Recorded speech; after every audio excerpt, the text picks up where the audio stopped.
নমস্কার। গুরু কৃপাই কেবলম।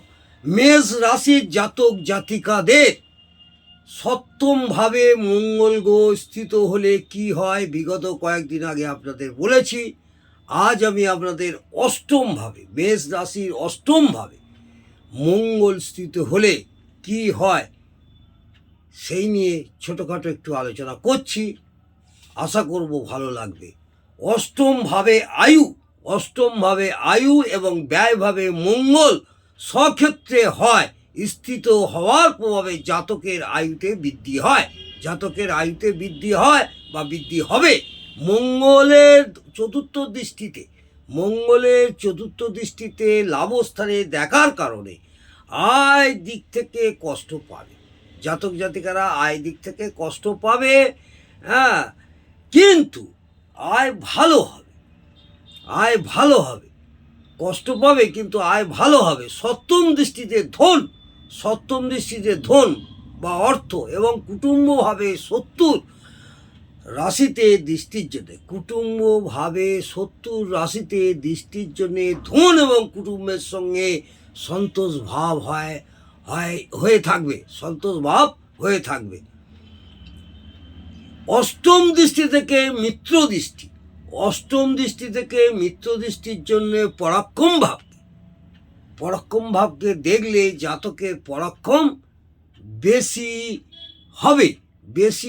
পরাক্রম বেশি হবে এবং ভালো হবে। কিন্তু অষ্টম দৃষ্টির জন্য ভাই বোনদের সুখ সুবিধার অভাব থাকবে। এইসব জাতক জাতিকাদের ভাই বোনদের সুখ সুবিধার অভাব থাকবে এবং জাতক মাঙ্গলিক হবে। বোঝা গেল? আমি আর একবার বলছি, অষ্টমভাবে রাহু এবং ব্যয়ভাবে মঙ্গল সক্ষেত্র হয় স্থিত হওয়ার প্রভাবে জাতকের আয়ুতে বৃদ্ধি হবে, আয়ু বাড়বে। মঙ্গলের চতুর্থ দৃষ্টিতে লাভস্থানে দেখার কারণে আয় দিক থেকে একটু কষ্ট পাবে, কিন্তু আয় ভালো হবে।